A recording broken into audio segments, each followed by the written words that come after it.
Hi guys, welcome to this session in Microsoft Excel. In this module, I want to show you how you can do page layout, use headers and footers, and select certain sections of a spreadsheet to print off. So on the screen, I've got some data, but I need to sort of make this data a bit more than it is. So I'm just going to copy and paste some of it, not the titles. I'll just highlight this and just copy and paste that so I've got more than one page. So just selected Control C, copy, and then clicking on Control V, paste, and I'll do Control V, paste again, like so. So I should have more than one page of information. Well, I will have for definite. Now to print that off, the key command, so I can go File Print, but I can go Control P, which will get me into the same place. Control P will show me that data. Now it says there I've got 6 pages. So if I go through this, so there must be pages dropping off like that.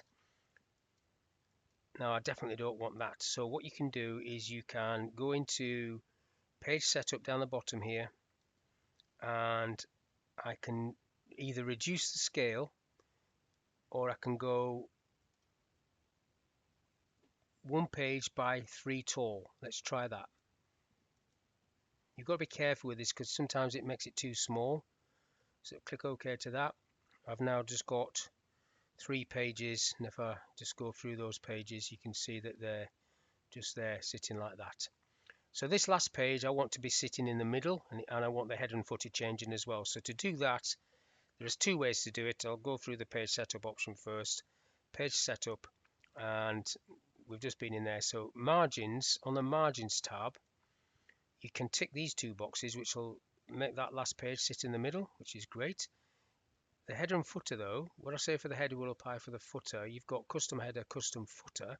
I'm going to click on custom header. I'm going to get rid of that for a minute, so there's nothing in there.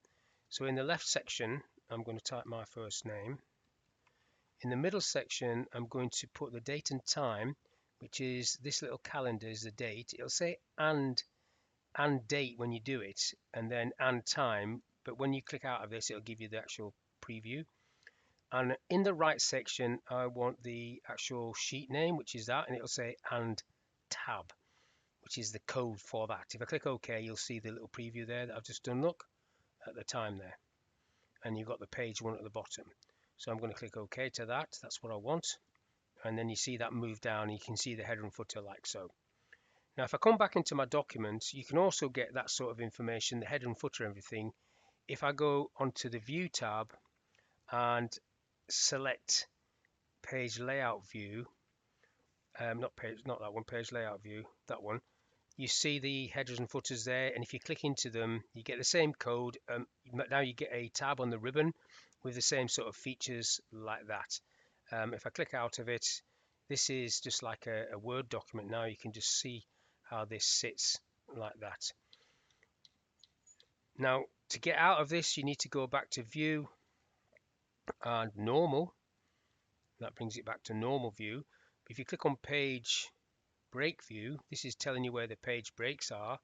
So let's say you wanted to just adjust this slightly, you could move that up, and then you've changed the page break, and then you go back to normal, and then that's adjusted that. We could have done that to bring in this column as well. We could have messed about with that. So those are all features that you've got on the View tab, and those 3 view points are also down the bottom right hand side down here, so you can do that as well. But you always need to get back to normal so you can see what you're doing. Now you'll notice once you do come back to normal, if you've been into those views, you now get the page breaks. You can see where everything is, which is great. I don't know why it didn't show you that to start off with, to be honest. Now I'll just make this a little bit bigger. What I want to do now is to go into page layout and look at some of the things you've got here. I want to just print this bit off. Now if I go set print area, so you've got print area here, so I'll click on that, and then set print area. When I do Control P to go back into print, it will only show me that little bit. And because I've got it set in the middle, it's in the middle, which is great. But I don't know what the column headings are. So I'm going to come back and I'm going to tell it to do the titles, print titles. when I click on that, it comes back into page setup. Now I couldn't come through print preview. If I just cancel this off for a minute, if I do Control P and come through print preview and then page setup there, go into that last sheet where we're just, you see it's all grayed out there. So you actually have to do it within the sheet itself. I'll cancel that, come back to it, come back to the sheet. So you have to do it from here.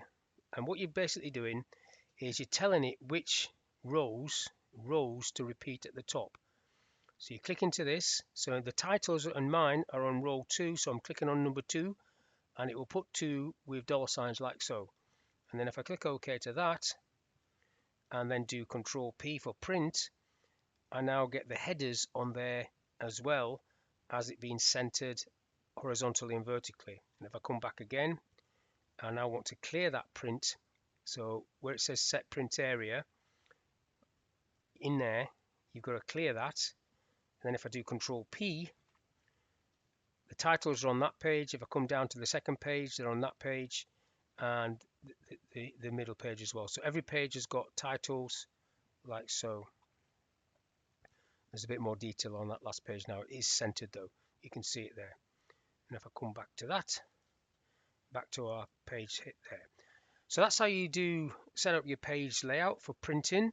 Not many people print things off nowadays. A lot of people print things to PDF or save things to PDF. If I go File, Save As, when I go File, Save As, you will have the options in here to save this as a PDF.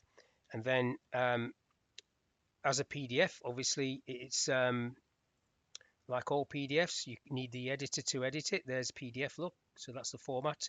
And that would open up in the web browser. So there's lots of different formats you can save this file into. I'm just going to go back into it there. Now, when we was doing this, I did a bit of copy and paste, and I just want to talk about copy and paste for a minute. So I'm just going to grab this information and do Control C for copy. And once you do copy in Excel, you get these little marching ants. That's a selection, and then I can paste it. Control V for paste. The marching ants are still there, so I can do Control V again, paste. But what I can't do, if I type, so I've typed, no, those marching ants aren't there. So if I do Control V, I don't get anything because I've got rid of it. I've got rid of the copy features. So that's slightly different to Word and things like that. So in Word you can paste as many times as you want, but in Excel, if you start typing or do certain things, it knocks those marching ants off, and then you can't paste again. You'd have to copy it again and paste it. So cutting's the same. If I did that and cut that with Control X, that would cut that and allow me to paste it over there, and then it's removed it. Now if I undo that, so I'm doing Control Z for undo. In Excel, you can move things like this. If I get my mouse, I've got that big cross. I'm holding my Control key down, and now I'm letting go of my mouse. If you look at my pointer, you can see there's a little plus on it. I've got the Control key down, I'm letting go of the mouse. So that hasn't moved it, it's copied it. So if I did that big black cross without the Control key, that actually just moves it. But if I use the Control key when I'm dragging it, Control keys down, little plus on the mouse, letting go of the mouse, keeping the Control key down, it will copy it. So it's just another way of copying. And I'm going to get rid of all of these now. Right clicking on that, deleting all of those bits and bobs out of the way. Now, to insert rows and columns, the quickest way to insert rows, let's say I want to insert a few rows there. I've highlighted a few rows, right clicking, insert, and then that will create those rows. And if I highlight them and right click and delete, it will delete them. And if I do the same with the columns, highlight 3 columns, right click, insert, it will insert columns. Highlight 3 columns, right click, delete, it will delete 3 columns or 1 column or whatever you highlight. Now if you don't highlight a column or a row and you go right click, insert, it doesn't really know what you want to do, so it gives you some options. So shift to the right, shift down, you can still do an entire row or a column, but I'm going to go for that one. Let's see what happens here. totally messing it up now. So now I have knocked things out of sequence, but you can do that if you want. There are some occasions where you might just want to move certain elements down, obviously not when it's part of a table like this. So I'm going to do undo, Control Z to bring that back. So that's all I want to talk about on this little video, how you can set your spreadsheet up to print out with headers and footers and select different areas and have the titles repeated, and also how to do copy and paste and insert rows and columns. So hopefully that little video was of use. Thank you for your time, and I'll catch you on the next one.